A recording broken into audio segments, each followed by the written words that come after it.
Shalom, queridos, bom dia a todos aqui do canal, um grande abraço e um Shabbat Shalom, um excelente sábado a todos vocês.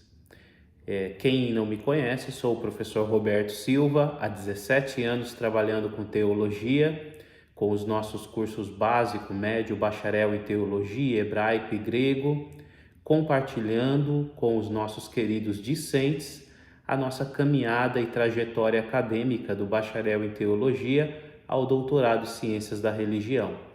E nesses longos anos tem sido um grande prazer compartilhar este conhecimento.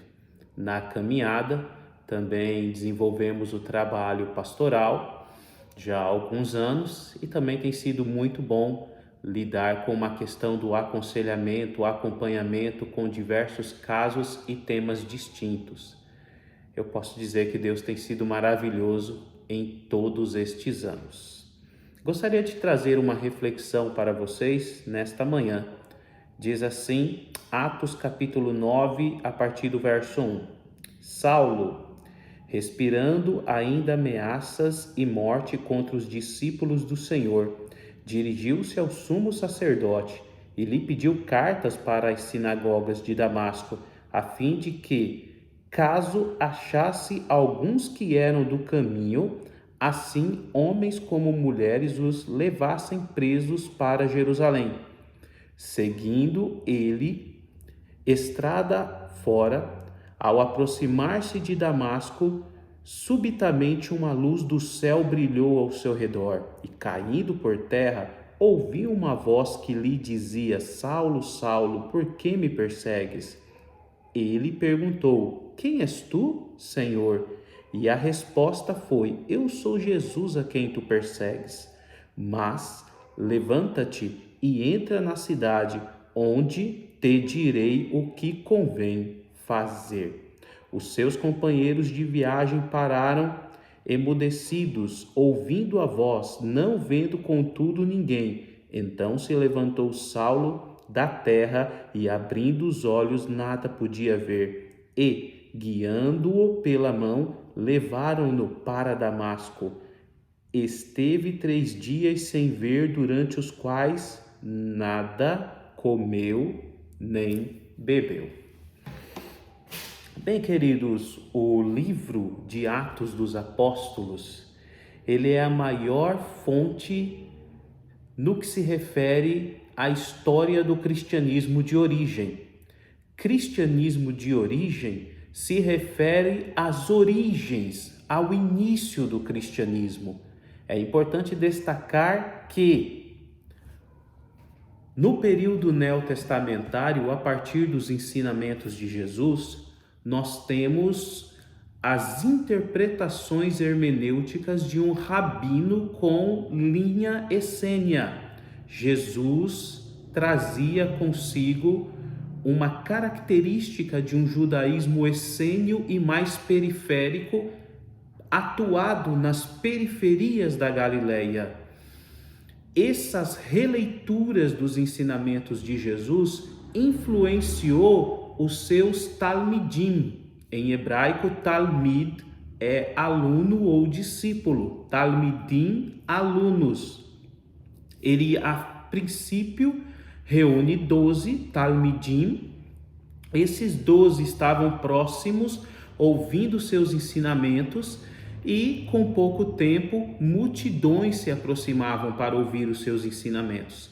Estamos falando de um rabino judeu que trazia releituras do próprio judaísmo neotestamentário, que focavam muito mais a questão humanista, um relacionamento horizontal e vertical com Deus, ou melhor, um relacionamento horizontal e vertical, porque se relaciona com Deus e se relaciona com o próximo, do que propriamente a severidade da lei. A lei do judaísmo, ela era severa para os transgressores, ao ponto de existir pena de morte desde o Antigo Testamento, tendo em vista que, quando existiam os casos de adultério, mulheres eram colocadas afora da casa juntamente com o adúltero e esses eram apedrejados. Existia muito a questão do olho por olho, dente por dente, pé por pé, mão por mão. Então, dependendo o que o determinado infrator fizera, esse infrator pagaria com a sua vida, dependendo do que ele fez. Ele pagaria com a sua própria vida. Ou seja, queridos, Jesus, ele traz ensinamentos que giram muito mais em torno da misericórdia, que giram muito mais em torno do amor. E os ensinamentos dele impactam o judaísmo da sua época, porque ainda trazia o conservadorismo do efetuar a sentença sobre o culpado. Então, Jesus, essa mulher adulterou, então nós devemos apedrejá-la. Quem não tem pecado, atire a primeira pedra. Ensinamentos como estes são os elementos fundamentais para influenciar os seus talmidim, os seus alunos, esses discípulos de Jesus, na morte, ressurreição e ascensão do Senhor Jesus. Eles dão continuidade aos ensinamentos de Jesus, a releitura das interpretações dos conceitos do judaísmo neotestamentário que Jesus fizera, ao ponto desses discípulos serem chamados de cristãos, seguidores de Cristo, no livro de Atos dos Apóstolos. Então aqui começa esse cristianismo de origem, os apóstolos de Jesus sendo chamados de cristãos e dando continuidade aos seus ensinamentos. E é interessante que este Saulo, ele era fariseu da tribo de Benjamim, judaizante, estava perseguindo aqueles que estavam no caminho, estavam perseguindo aqueles que se denominavam cristãos, que estava sendo considerado uma seita judaica, que deveria ser extirpada pelo judaísmo mais tradicional, o farisaísmo e o saducaísmo, principalmente o farisaísmo, que era a linha judaizante que dominava o templo herodiano. Muito interessante. Então Paulo, ele persegue aqueles que estão no caminho até que ele tem um encontro com Jesus. No versículo de número 4 diz que ele caiu por terra, alguma coisa aconteceu, ele caiu daquela cavalgadura que ele estava em cima, cavalo, camelo, ele cai por terra e ali ele fica caído. Ele teve um encontro com Deus e é muito interessante, porque agora Jesus pergunta para ele: Saulo, Saulo, a quem tu persegues? E aí a própria voz fala: eu sou Jesus a quem tu persegues. É interessante o impacto do encontro. Quando pessoas têm um encontro com Deus, um encontro com Jesus, alguma coisa muda. Conversão é justamente isso, é uma mudança de rota, é um giro de 180 graus onde você muda a forma de pensar, você muda o seu caráter, você muda o seu comportamento, você muda de dentro para fora e não de fora para dentro.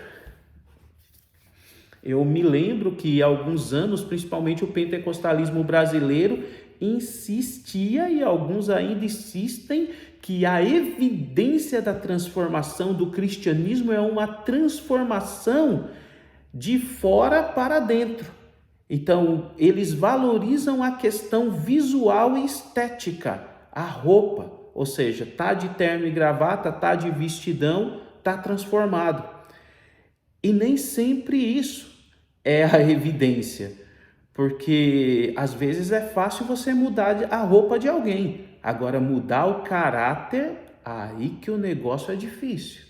Uma pessoa que gosta de dar um jeitinho brasileiro, de se beneficiar, uma pessoa que é brigado com os irmãos, uma pessoa que são brigados com os pais, mas que muitas vezes se dá bem com os irmãos da igreja e não se dá bem com os familiares. Essas coisas...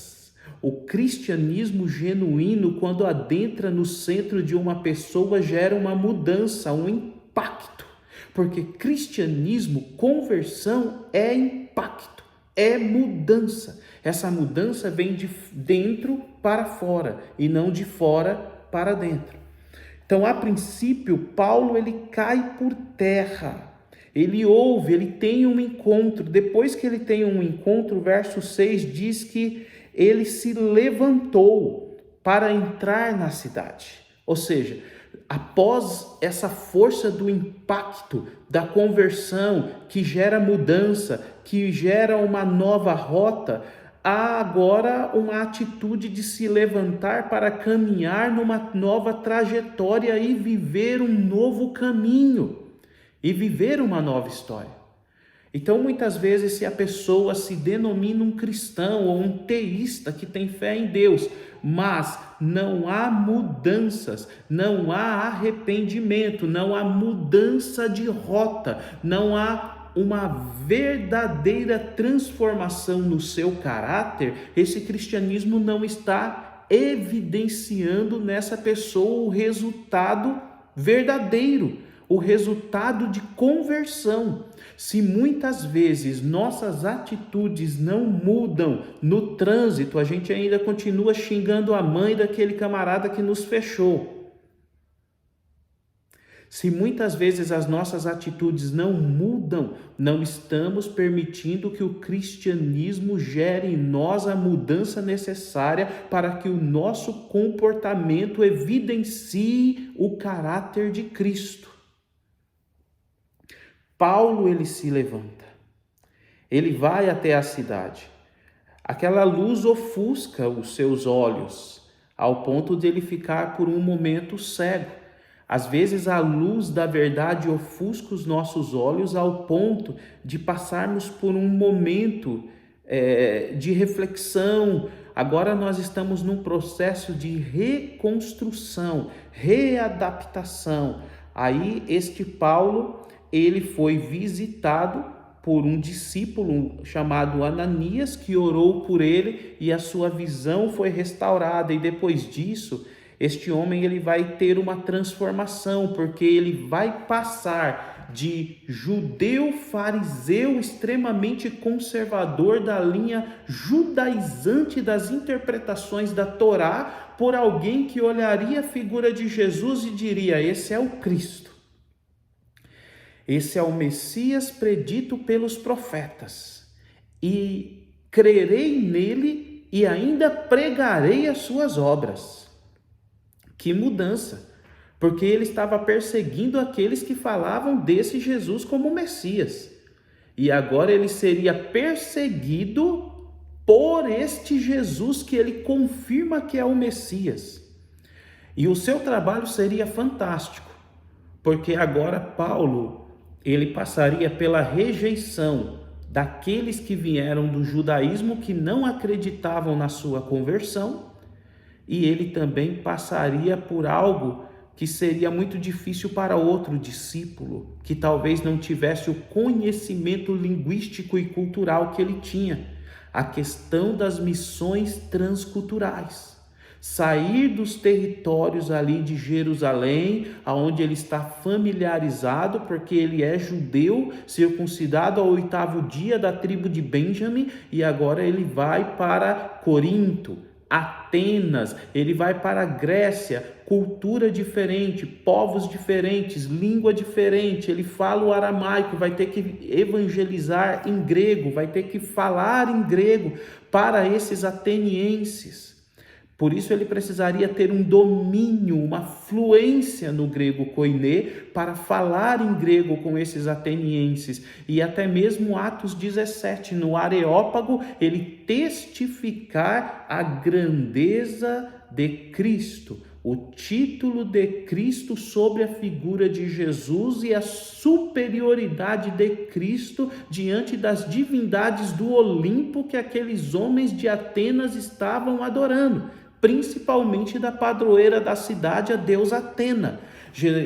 Paulo estava ali para, de alguma maneira, apresentar um novo Senhor, que seria superior, maior do que todas aquelas divindades, porque aquele Senhor teria um elemento que nem mesmo Zeus, o Deus dos céus, segundo o imaginário religioso grego, ou Hades, o Deus do submundo, ou até mesmo Poseidon, o Deus dos mares, tinha o elemento da morte, ressurreição e ascensão.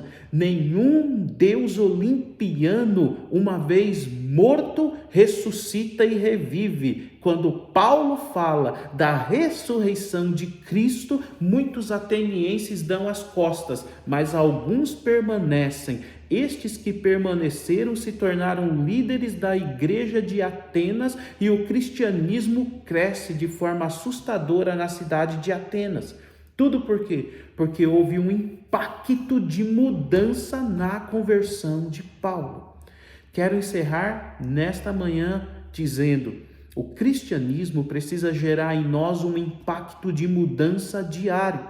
E eu não estou dizendo que isso vai ser fácil ou que vai ser rápido.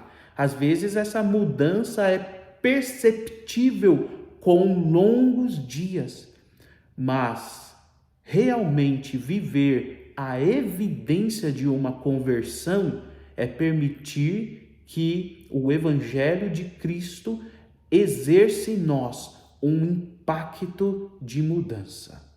Que o Senhor Jesus encontre na minha vida e na sua vida espaço para evidenciar mudanças e para mudar cotidianamente o nosso caráter, para que o nosso caráter seja o caráter de Cristo, para que as nossas ações e comportamentos retratem as ações e os comportamentos de Cristo. Que o Senhor te abençoe e te dê um sábado mais que agraciado.